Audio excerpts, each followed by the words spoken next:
For YouTube channel ကိုကြည့်ရှုလေးလာအားပေးနေကြတဲ့ဘွားတို့မြင်မြင်ညီကောင်တော်များနေကွာခြားသောညီကောင်တော်များလုံးပဲမင်္ဂလာပါကျွန်တော်ဒီတစ်ခါတော့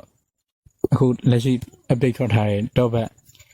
version 12.2 အကြောင်းပြောပြပေးတော့မှာဖြစ်ပါတယ်အဲ့တော့ဘာကြီးပြောင်းလဲဖြစ်သွားလဲပေါ့နော်အဲ့တော့ကျွန်တော်နောက်ပိုင်းဒီတကယ်ပြောင်းလဲသွားတဲ့ဟိုသူ့အထဲမှာမပါတဲ့ဟာတွေပေါ့နော်မပါဘဲနဲ့ပြောင်းလဲသွားတဲ့ဟာတွေကိုမပြောခင်ဒီ talkback ကအထဲမှာပြပေးထားတဲ့ဟာတွေကိုဘယ်လိုပြောင်းလဲသွားတယ်ဆိုတော့သူ့အထဲမှာပြပေးထားရှိရပေါ့နော်အဲ့ဒါတွေကိုကျွန်တော်အရင်သွားကြည့်ပါမယ်အဲ့တော့ဒီမှာ talkback setting နဲ့ဝင်မယ်ပေါ့နော်Always speed number of list item. Speed choose a preset. Custom.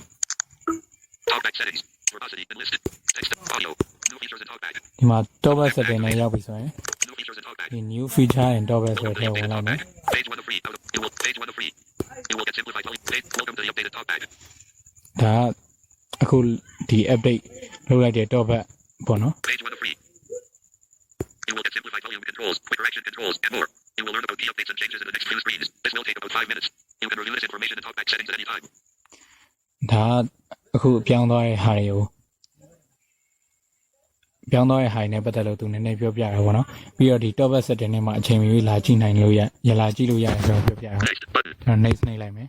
Volume control changes. Page 2 of free. To improve volume control, volume keys do not control text cursors or sliders anymore. To change the position of a slider, swipe up or down. To change the position of the text cursor, swipe up or down in the text box. This also works in Braille keyboard reading controls. ဒါဘာပြောရလဲဆိုတော့ဒီအခုစပြောင်းတဲ့ဟာတွေပြောနေပေါ့နော်အခုဘယ်လိုပြောင်းသွားလဲဆိုတော့ဒီကျွန်တော်တို့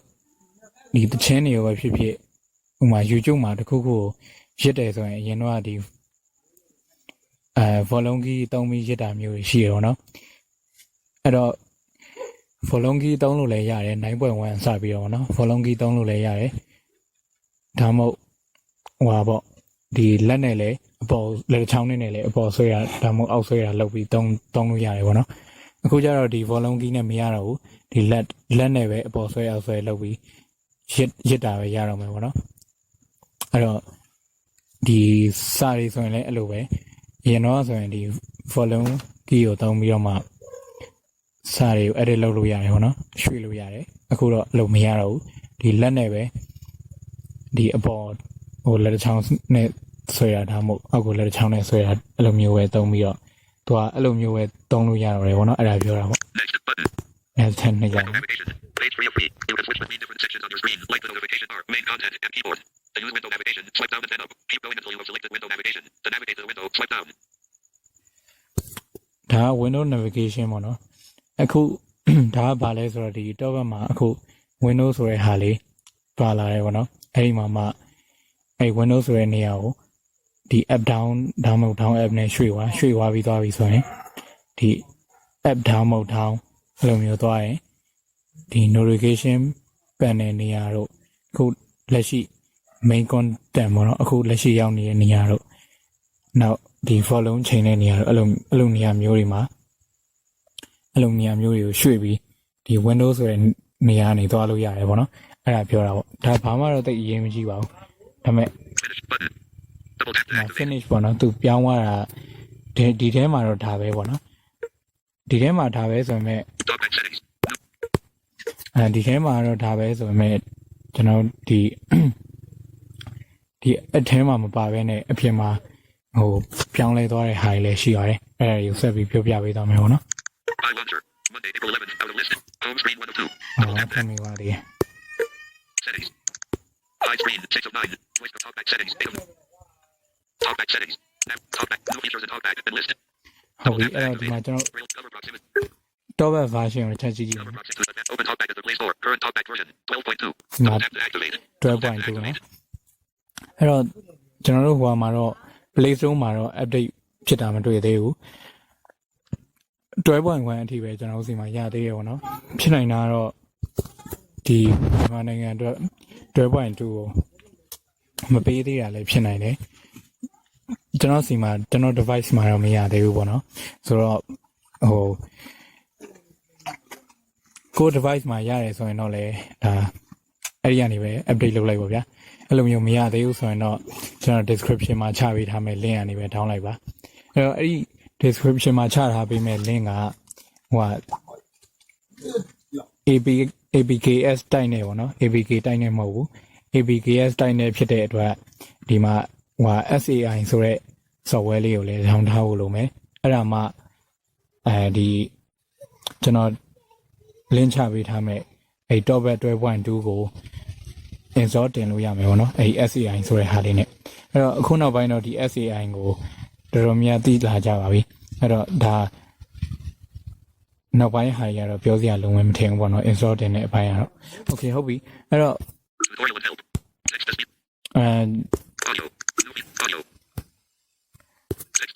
ကျွန်တော်ဒီ verbosity လေးကိုတစ်ချက်သွားကြည့်အောင်ဒီထဲမှာနည်းနည်းပြောင်းသွားတဲ့ဟာရှိရပေါ့နော်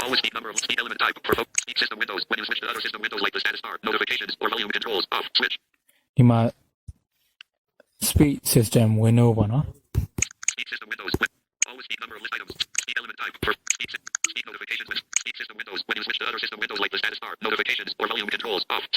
ဒီမှာ speed system window ပေါ့နော်အဲ့ဒါက system window ဆိုတာဘယ်လိုဟာကြီးလဲဆိုတော့ခုကျွန်တော် window ဆိုတဲ့နေရာကိုရွှေ့လိုက်ပြီဒီမှာ window ဆိုတဲ့နေရာကိုရွှေ့ပြီးပြီဆိုရင်ကျွန်တော်လက်တစ်ချောင်းနဲ့အောက်ကိုဆွဲချကြည့်မယ်ဒီမှာ home button အဲ့လိုမျိုးပဲអော်တယ်နော်sorry ဒီမှာSystem windows when you switch to other system windows like the status bar notifications or volume controls off switch double tap to activate double tap to activate နော်ဒီ speed system window ကို off လုပ်ထားတယ်အခုဒီကောင်ကျွန်တော် online ပဲ when you switch to other system windows like the status bar notifications or volume controls on online ပြီဆိုရင်ခုန back ခုနဒီကောင် off ဖြစ်နေတော့ back button လို့ပဲអော်တယ်ဒီ home က home လို့ပဲអော်တယ်ပေါ့နော်အခုဒီကောင် online ပြီဆိုရင်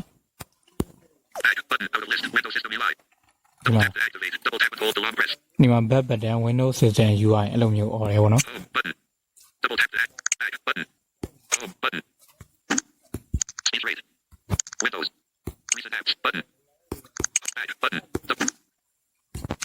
Windows system speak system Windows when you switch to other system Windows MPT out of list Windows system UI button Windows system UI ဒီမှာ back button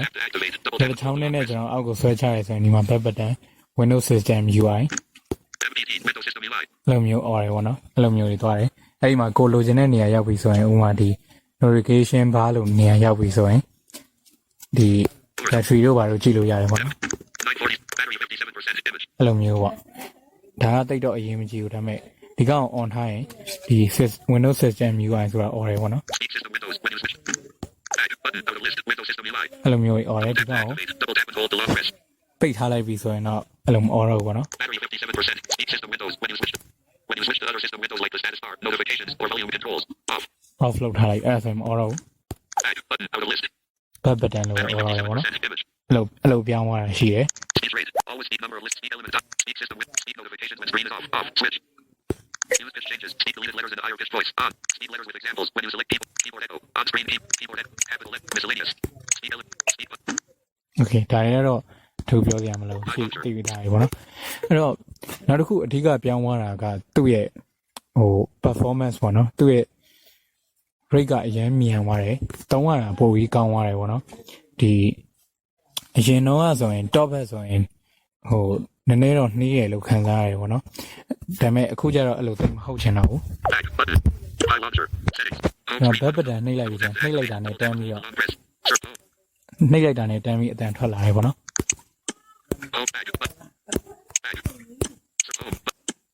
အဲ့လိုမျိုးပေါ့နော်အဲ့တော့ဟာပေါ့ဒီသူ့ရဲ့ performance ကပုံမြန်လာတယ်speed ပုံမြန်လာတယ်ပေါ့နော်သုံးရတာပိုကောင်းလာတယ်ချက်ချရေးဆိုရင်လည်းဆွဲလိုက်ရင်တန်းပြီးလိုက်လာတယ်ပေါ့နော်အဲ့လိုမျိုးမြန်လာတယ်ဥပမာကျွန်တော်ပြမယ်အဲ့လိုတစ်ခုခုဝင်လိုက်တယ်ဆိုရင်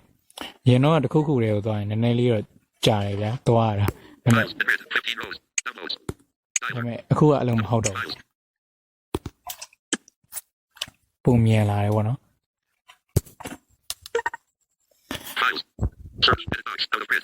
ဥပမာချက်ချရေး ချက်ချာရေးဆွဲရတာလည်းပိုပြီးမြန်လာတယ်ဟိုမှာကျွန်တော်ဟောင်းကိုထွက်လိုက်မယ်ချက်ချာနဲ့ဟောင်းရောက်သွားပြီပေါ့နော်ဒီကောင် auto DDS ကလာပြီးတော့ဟောဖြစ်နေလို့ကျွန်တော်ဟောင်းပြန်ထွက်ကြမယ်ချက်ချာနဲ့ထွက်မယ်ပေါ့နော်လောက်ကိုမြန်နေပေါ့နော်အဲ့တော့ဒီ Reason app ကိုခေါ်ကြည့်မယ်ဆိုရင်လေမြန်နေပေါ့နော်ခုနချက်ချာမှားဆွဲမိလို့အဲ့တော့ talkback menu text to speech settings activate text cancel button recent apps files double tap to activate double file launcher back button file launcher Monday apps list button apps list files flashlight files memory storage used 20 internal storage memory card files on top audio numbers နောက်တစ်ခု talking books yesterday edit search junior middleweight ကျွန်တော်သူ့ရဲ့ချက်ချာဘယ်လောက်ထိမြန်လာလဲဆိုတာပြမယ်နော်ဒီမှာကွိပါလာဗျာမြန်မာ showing items ယိုခမေစိတ်တရားကြီးတရားညတာပါတဲ့ကျွေးမင်းမှားတယ်ပါအဲ့လိုမျိုးအရင်တော့ကဒီလိုမျိုးဆွဲတင်နေဆိုရင်အဲ့လောက်ကြီးမမြန်ဘူးပေါ့နော်အခုကျတော့ချက်ချာနဲ့ဆွဲတာတော့မှတော်တော်လေးမြန်တယ်မင်းလူညတရားတရားတင်ဒါနဲ့ကျောင်းတက်ပြ showing items 50 to 58 to 143အဲ့လိုမျိုးပေါ့နော်ဒီကနေဟောင်းပြန်ထွက်မယ်ဆိုရင်လေ file launcher it's video settings double tap activate double tap and hold the long press actions available use swipe up then right to view ဒါချက်ချာဆွဲလိုက်တာနဲ့ကိုတမ်းပြီးရောက်သွားတယ်ပေါ့ဒီကောင်ကလောဆယ်ဒီဟိုပါပေါ့ဒီ commentary screen reader ပေါ့နော် CSR လောက်မမြန်သေးဘူးဆိုပေမဲ့ဒါတော်တော်လေးတော့မြန်နေပြီလို့ပြောလို့ရတယ်အရင်တော့ဆိုရင်ဒီ top band နဲ့ CSR ဆိုရင်အရန်กว่าတယ်လို့ထင်ရပါမယ်အခု 12.2 နဲ့ရှင်းလိုက်ပြီဆိုရင်တော့အရင်မกว่าတော့ဘူးလို့ထင်ရတယ်ပေါ့နော်အဲ့တော့တော်တော်လေးမြန်လာတာတွေ့ရပါတယ်အဲ့တော့